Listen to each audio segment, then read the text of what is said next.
안녕하세요. 백세인생 김인우입니다. 과거에 비해서 암에 대한 두려움이 많이 사라진 것 같습니다. 물론 의학기술이 발달하면서 생존율 자체가 높아진 측면도 있겠지만 그것뿐만 아니라 우리가 다양한 매체를 통해서 암에 대해서 이전보다 좀 더 익숙하게 알아가고 있기 때문에 막연하게 갖고 있던 그동안의 두려움들은 사라진 것 같아요. 우리가 올바르게 알고 잘 대처를 해야 예방도 할 수 있겠죠. 그래서 오늘 이 시간에는요, 암에 대해서 조금 더 깊이 알아보는 시간을 준비했습니다. 먼저 강사님 모시겠습니다. 김관찬 교수님 어서 오십시오.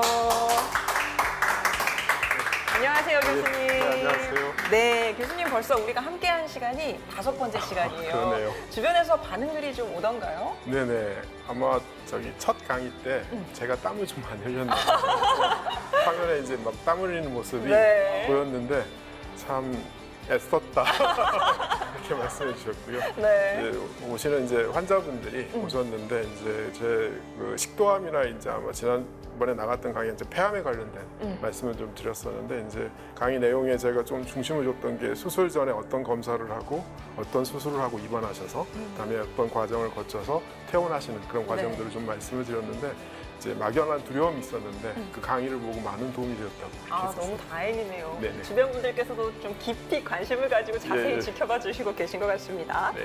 교수님, 오늘은 암에 대해서 네네. 조금 더 깊이 있게 알아보는 시간을 준비하셨다고 들었는데요. 네. 오늘 주제가 뭔가요? 오늘 말씀드릴 주제는 다발성 1차암 그리고 유전체에 관한 건데요. 용어가 좀 어렵긴 한데요. 쉽게 말씀드리면 이제 한 환자분한테 여러 개의 암이 생기는 겁니다. 그러니까 암이라는 게 이제 한 번 생겨도 힘든데 그분한테 또 다른 암들이 또 생기는 거거든요. 이제 그거에 대해서 이제 좀 말씀을 좀 드리고 관련해서 이제 유전체에 대해서 말씀을 좀 드리겠습니다. 알겠습니다. 네. 그럼 교수님 강연 바로 청해 듣겠습니다.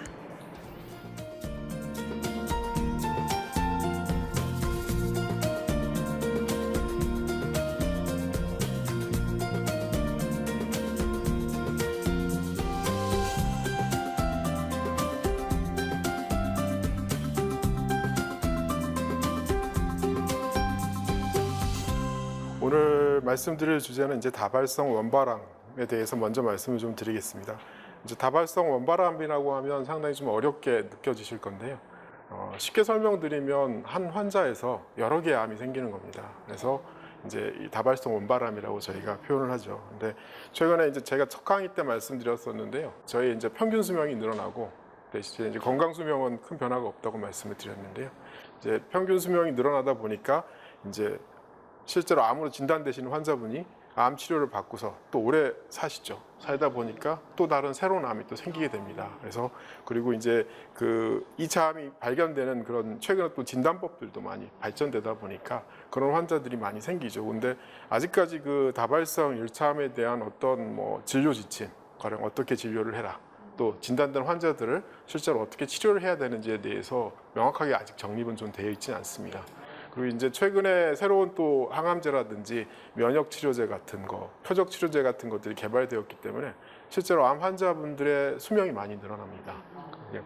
그런 분들에서 이제 새로운 또 암이 발생될 수 있기 때문에 최근에 이 분야에 대한 관심이 많이 좀 생기고 있는 편입니다. 그래서 그걸 좀 말씀을 좀 드리겠습니다. 일단은 뭐 암 생기신 분들이 왜 다른 암이 생길지에 대해서 좀 생각해 보면 몇 가지 이제 연관성을 찾아본다 그러면 가령 유방암이 생기신 분 같은 경우에는 여성 호르몬의 변화가 좀 생기거든요. 이 여성 호르몬의 변화가 다른 영향을 받는 다른 장기들이 많이 있습니다. 대표적인 게 자궁이라든지 이런 데 있기 때문에 그런 호르몬 변화 때문에 또 새로운 또 암이 그 자궁암 같은 게 생길 수 있는 거고요. 또 1차 암 저희가 치료를 하는데 그 치료에 의해서 또 새로운 암이 생길 수도 있습니다. 그래서 갑상선암 같은 경우에 저희가 이제 고용량의 방사선 동위원소를 사용하게 되는데 이것 때문에 또 백혈병이 생길 수 있습니다. 그래서 이제 그런 것들 때문에 이제 2차 암이 생길 수도 있겠다는 생각도 좀 들죠. 근데 이제 실제로 근데 전혀 연관성이 없는 또 그런 암이 또 생기기도 하거든요. 그래서 그거에 대해서 좀 분석을 좀 해볼 생각이고요. 실제 이제 저희가 환자분들을 보시면 다발성 환자분 1차 암 환자의 한 75%가 50세 이상입니다. 나이가 50세 이상이시고 또 젊은 나이에 생기신 분들이 아무래도 가능성이 높은 게 어떻게 보면 당연하겠죠. 네. 그래서 일단 뭐 몇 가지 좀 말씀을 좀 드리면 일단 이 정의 자체를 명확하게 해야 되는 게 이제 원래 생겼던 암에서 새로운 게 아니라 기존에 있던 게 재발하는 경우가 있습니다. 이게 이제 재발한 경우가 있고 또 원래 장기에서 다른 장기로 가는 걸 전이라고 하거든요. 그러니까 이제 재발하거나 혹은 이제 그 전이 된 거는 제외하고 정말 순수하게 새로운 암이 생긴 걸 이제 다발성 1차암이라고 해야 합니다. 그리고 처음에 생긴 암이 1차암, 두 번째 생긴 암이 2차암, 그럼 세 번째 생긴 암은 4차암입니다. 그래서 실제로 이제 제 환자분 중에 4차암까지 생기신 분도 있으세요. 그러니까 그런 분들 이제 있으니까요. 말씀을 드릴 건데 항상 이제 그러면 2차암이 생기신 분들한테 저희가 어떻게 치료를 해야 되느냐 고민을 하는데 아직까지는 치료 방침이 명확하지는 않지만 1차암과 동일하게 치료를 하는 걸로 지금 하고 있습니다. 그리고 1차암과 2차암 사이에 이제 시간 간격이 중요한데요. 만약 6개월 이내에 생긴 거다. 그럼 동시에 생긴 걸로 봅니다. 그래서 동시성이라 그러고 6개월 이내 지나서 생겼다. 그러면 이건 다발성, 속발성 이후에 생겼다고 해서 설발성이라고 저희가 정의하고 있습니다. 근데 이제 분류를 해보면 아까 말씀드린 대로 좀 관련이 있는 걸 1군이라고 하고요. 관련이 없는 걸 2군이라고 합니다. 근데 1군을 또 세 가지로 분류를 하는데요. 첫 번째는 이제 동일한 장기에서 생기는 겁니다. 가령 폐암 같은 경우에는 폐의 여러 군데에서 동시에 생길 수 있습니다. 그래서 각각이 이제 어떻게 보면 1군이죠. 그 일기인 셈인 거죠. 그래서 환자분한테 이제 제가 설명을 드릴 때 이제 전이하고 이 다발성 1차암을 좀 분류를 할 때 어떻게 설명을 드리냐면 뺨을 한 대 세게 맞는 거하고 약하게 톡톡 2대 맞는 거 어느 거 맞으시겠냐고 제가 말씀을 드리거든요. 한 대 세게 맞다가 죽을 수도 있는데 그래서 그 예후는 비교하면 그렇습니다. 다발성 1차암은 약하게 2대를 맞는 거라고 보시면 되고 이게 만약 전이 된 거다. 그러면 세게 한 대를 맞는 거야. 죽을 것만큼 세게 맞는 겁니다. 그래서 물론 약하게 2대를 맞으면 기분은 나쁘죠. 하지만 그건 이제 참을만 한 거고 아주 세게 맞으면 많이 아프죠. 그래서 그게 이제 전이라고 보시면 됩니다. 그래서 한 장기에서 이제 생기는 게 대표적인 게 위암하고 폐암입니다. 그렇게 하고요. 다음에 이제 인접장기에 생기는 경우가 뭐냐면 가령 이제 저희가 식도암 같은 경우에는 저희가 가장 위험한 인자를 음식, 우리나라 사람들이 좋아하는 뭐 매운 음식, 짠 음식, 뜨거운 음식 먹죠. 근데 이 음식물을 저희가 먹으면 식도를 지나서 위를 지나죠. 그러니까 이제 식도암이 생긴 분이 또 위암이 생길 수 있죠. 그건 어떤 인과관계가 있겠죠. 인과관계가 있는 거고. 두 번째 이제 담배 같은 걸 생각하시면 흡연을 하시면 이 담배가 저희 이제 코, 인후도 지나서 폐로 가잖아요. 그러면 두경부암 쪽하고 이 폐암이 또 같이 생길 수 있죠. 그러니까 이런 것들은 어떻게 보면 인접한 장기이기 때문에 이제 생길 수 있는 거 서로 관련 있는 거고 세 번째는 이제 저희 몸의 양쪽에 있는 장기들이 있습니다. 이제 유방암 같은 경우나 난소암 같은 경우 이제 유방암 같은 경우는 한쪽 유방암이 생기신 분이 반대편에 유방암이 생길 확률이 정상인에 비해서 한 20배 정도 높습니다. 그러니까 이제 반대편에 대해서 계속 관찰을 해야 되는 거고요. 그렇게 하는 거고 난소암 같은 경우도 마찬가지입니다. 그게 이제 말씀드린 1군이라고 보시면 되고 2군은 이제 정말 상관없는 조직입니다. 근데 상관없는 조직에서 생기는 게 2군이라고 보시면 되고요. 실은 이제 2군은 저희가 정확하게 알 수가 없죠, 원인을. 그렇기 때문에 이제 제가 두 번째 말씀드릴 유전체가 어떻게 보면 왜 이런 분들한테 이렇게 서로 다른 암이 두 가지가 생겼는지를 설명해 주는 거라고 보시면 되겠습니다. 그 뭐 발생 기전에 대해서는 왜 그럴지 뭐 여러 가지 뭐 실제 환자분들을 저희가 모아서 그분들의 뭐 인종이라든지 가족력 여러 가지 뭐 식생활 뭐 여러 가지 했지만 아직까지 명확하게 그게 어떤 원인이다 그걸 밝혀낸 건 여러 가지 설이 있기는 하지만 아직 명확한 건 없습니다. 이제 우리나라 같은 경우에는 다발성 1차암이 한 암 환자의 1.26% 정도 됩니다. 근데 해외 물원 같은 경우에는 많게는 한 13%까지 보고가 되고 있거든요. 근데 우리나라가 상당히 좀 낮은 편이죠. 낮은 이유가 뭘까 하면 아직 많은 분들이 다발성 1차암에 대한 개념이 없으세요. 그냥 암 환자죠. 암 환자지 암이 또 생길 거라고 암 환자한테 또 암이 생길 거라 생각을 잘 못 하시잖아요. 그래서 그러한 인식이 부족한 것들 그다음에 이제 실제 많은 환자분들이 사망 후에 부검한 예에서 다른 암이 있었다는 게 발견이 되는데 저희는 문화상 부검을 많이 안 하기 때문에 그런 것들이 발견이 좀 늦습니다. 그리고 저희가 이제 암 환자분들을 갖다 철저하게 추적 관찰을 해야죠. 추적 관찰을 해야 되는데 그거에 대한 인식이 부족하기 때문에 저희 나라는 좀 낮은데요. 이거에 대해서 저희 나라도 점점 나아지기 때문에 점점 외국처럼한 빈도가 많이 높아질 거라고 그렇게 예측을 하고 있습니다. 이제 저희가 그 환자들을 보면 우리나라에서는 이제 폐암과 위암이 2차암이 가장 많습니다. 가령 일단 뭐 1차암이 다른 암이었지만 2차암으로 폐암이 생기거나 위암이 생기는 환자가 많고 반대인 경우도 많고요. 그래서 제가 그 논문들을 보거나 이런 게 했을 때 조금 추천을 드리고 싶은 건 뭐냐면 1차 일단 암으로 본인이 진단을 받으셨다면 추후에 이제 정기적으로 이제 CT를 찍는다든지 흉부 CT를 저서양 CT를 찍어서 폐암이 생기는지 아니면 위 내시경 같은 걸 하셔서 정기적인 검사를 하시는 것들이 2차 암을 저희가 조기에 발견할 수 있는 가장 좋은 방법이라고 생각하고요. 다행히 저희 나라에 이제 국가 암검진 사업이 있습니다. 그래서 둘 다 위암과 폐암이 다 들어가 있으니까요. 이걸 잘 활용하시면 도움이 될 것 같습니다. 저희가 그 치료 방법이 아직 정립되어 있지 않기 때문에 더 많은 환자분들이 일단 모이고 그분들을 분석을 해서 이제 말씀드린 대로 정확한 진단을 어떻게 해야 되고 어떻게 치료해야 되는지 정해야 될 것 같고요. 아직까지는 앞서 말씀드린 대로 1차 암과 동일하게 치료하려고 하는데요. 문제는 이제 2차 암 환자분들이 암 뭐 수술을 받거나 항암 치료를 한번 받으셨기 때문에 체력이 많이 떨어져 있습니다. 그래서 그분들이 이제 2차 암을 이겨낼 수 있는 가장 좋은 방법은 조기 발견입니다. 빨리 발견하는 게 가장 좋고요. 그 조기 발견을 해야 1차 암과 비슷한 정도의 그런 성적이 나올 수 있기 때문에 그렇습니다. 예. 그러면 이제 제가 유전체에 대해서 조금 말씀을 좀 드리겠습니다. 유전체 이게 많이 들으시면 상당히 어렵죠. 이제 얼마 전에 아마 저기 외국의 유명한 배우죠. 안젤리나 졸리가 이제 본인이 이제 유전체 검사를 유전자 검사를 다 해봤더니 본인 그러니까 정상 그러니까 표준 유전체하고 비교했을 때 본인한테서 유전자 변이가 발견이 됐어요. 근데 그게 이제 브라카 유전자라는 건데 유방암 위험이 높다라고 해서 본인은 이제 유방 절제 수술을 한 거죠. 그러니까 유방암이 진단되지 않았는데 유전체 검사를 해보니까 본인의 이제 그런 유방암이 생기기 쉬운 유전자가 있다. 그걸 발견을 하고 바로 이제 선제적으로 유방 절제 수술을 한 거죠. 유전체라는 건 이제 정의는 이제 유전자하고 유전자를 이루는 유전 물질을 통합하는 겁니다.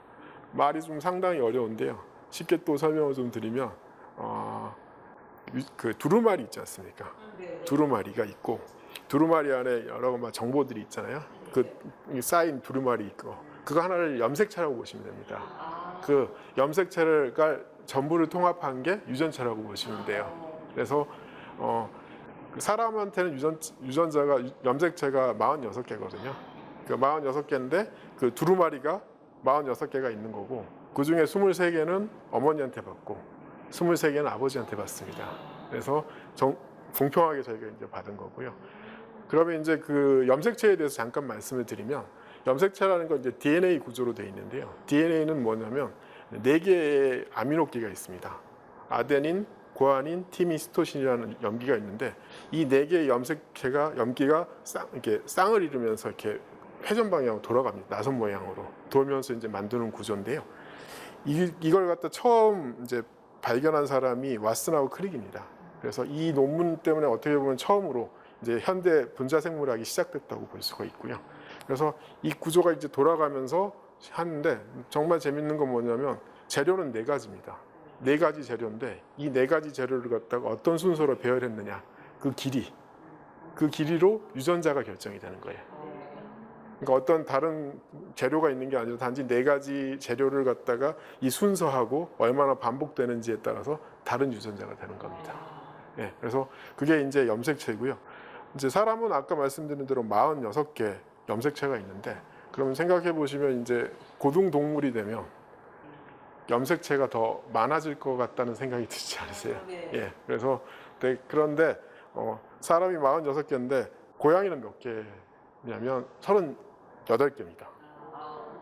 근데 이상하게도 개는 78개입니다. 예. 의외로 개가 많죠. 그래서 뭐 방송에서 이런 말해도 모르겠지만 뭐 그러잖아요. 사람 얘기할 때 개만도 못하는가 이렇게 하는데 염색체 개수를 갖다가 아마 감안한 것일지 모르겠는데요. 실제로 이제 그 염색체 개수하고 그런 건 상관은 없습니다. 예, 상관없고 개수가 많다는 것 때문에 더 고등동물이다 이런 건 성격이지 않습니다. 제가 또 다시 한 가지 좀 질문을 드리고 싶은 게 아까 고양이가 38개였잖아요. 그럼 호랑이는 몇 개일 것 같습니까?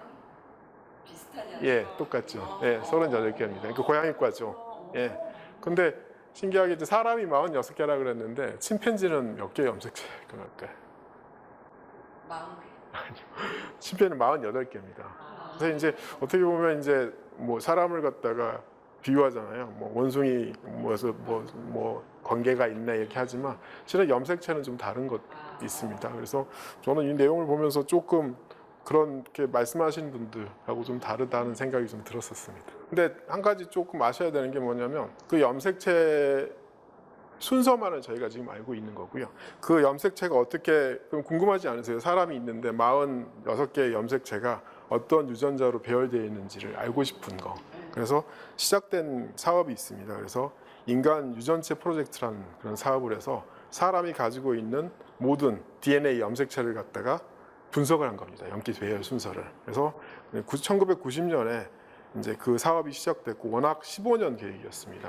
15년 계획으로 했었는데 이게 일정이 좀 빨라져서 처음에 이제 이런 시퀀싱이라고 하는 기술인데요. 그 배열 순서를 찾는 게 기술이 점점 업그레이드가 돼가지고 예전에 15년이었던 게 13년으로 단축되어서 발견됐습니다. 그래서 사람이 가지고 있는 모든 그 아까 말씀드린 염기 배열 순서를 갖다가 찾아낸 사업입니다. 그래서 그게 이제 2003년에 종료가 됐고요.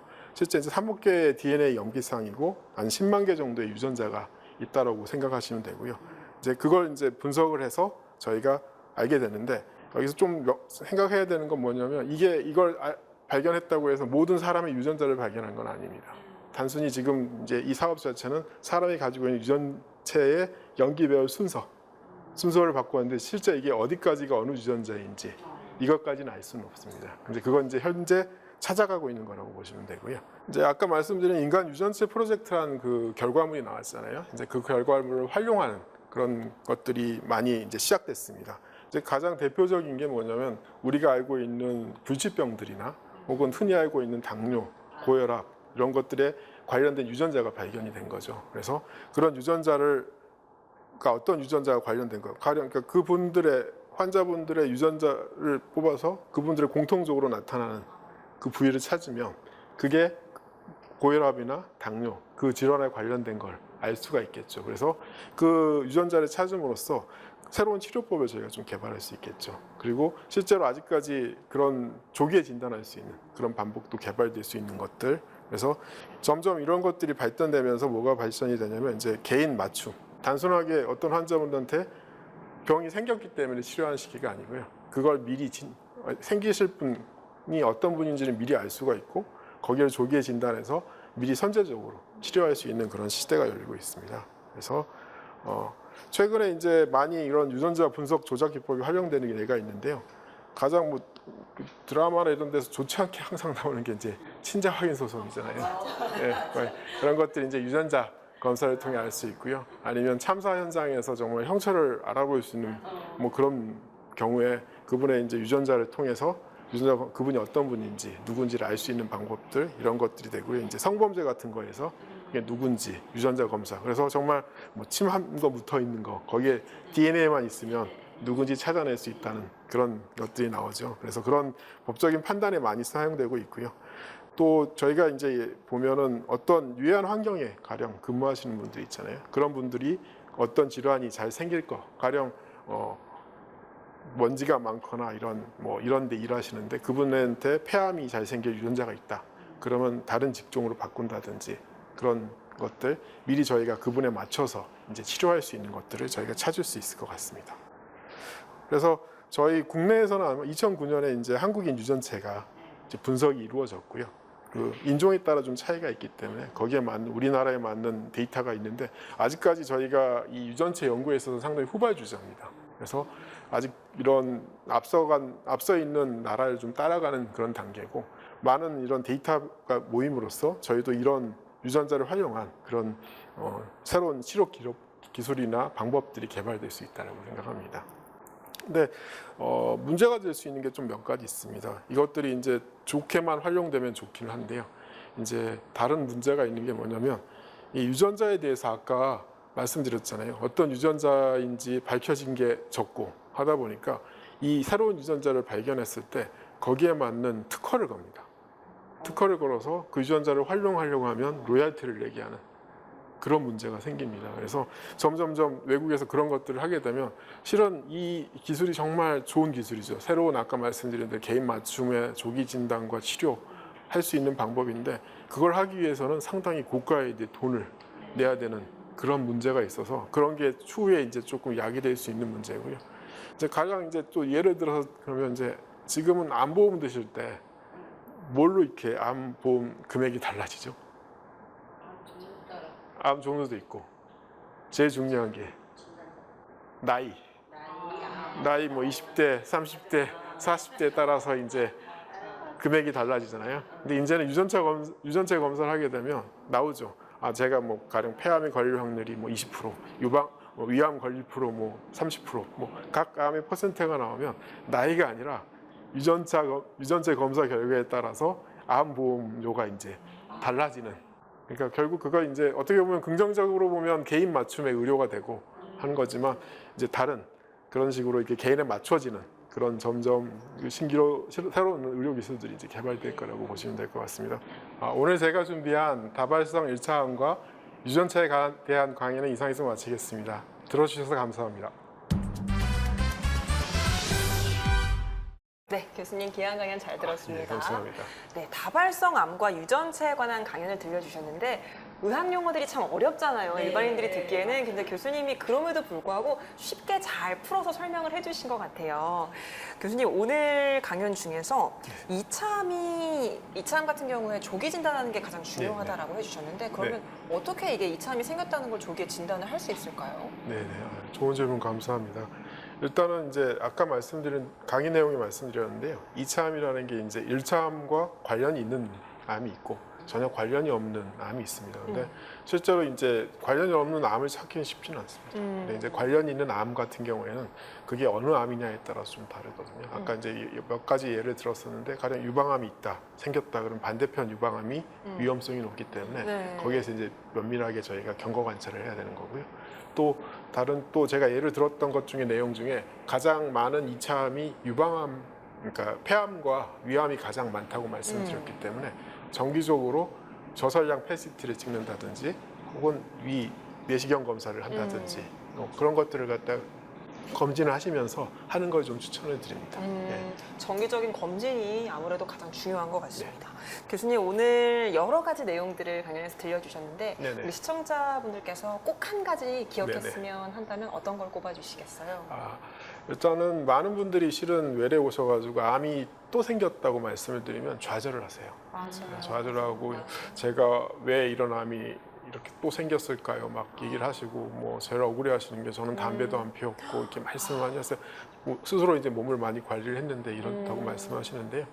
2차암도 1차암하고 동일합니다. 동일하게 조기에만 발견되고 적절하게 치료가 이루어진다면 1차암과 동일한 그런 성적을 낼 수 있기 때문에 너무 좌절하실 필요는 없고 적극적으로 치료를 하시면 좋은 또 결과가 있을 수 있습니다. 네, 많은 환우분들에게도 힘이 되는 위로의 말씀인 것 같습니다. 교수님 다음 강연도 기대가 되는데요. 어떤 주제 준비하고 계신가요? 다음 강의는 만성 폐쇄성 폐질환과 이제 기흉에 관련된 내용이고요. 이제 많은 분들 실은 만성 폐쇄성 폐질환 환자가 많은데요. 아직까지 진단되지 않은 분들이 많습니다. 그래서 그분들한테 어떤 경우에 이제 그런 진단을 받아야 되는지 그리고 그 질환이 어떻게 치료되는지 그런 것들 말씀을 드릴 거고요. 기흉은 이제 만성 폐쇄성 폐질환 환자분들이 많이 병원에 오실 때 기흉으로 많이 오시거든요. 특히 흉배과 파트에 오시기 때문에 관련해서 말씀 좀 드리겠습니다. 네, 다음 강연도 기대하는 마음으로 기다리고 있겠습니다. 함께해 주신 백세 인생 가족 여러분 고맙습니다. 오늘도 주님 안에서 승리하는 하루, 건강한 하루 보내시고요. 저는 다음 이 시간에 다시 찾아오겠습니다. 건강한 백세 인생을 위하여!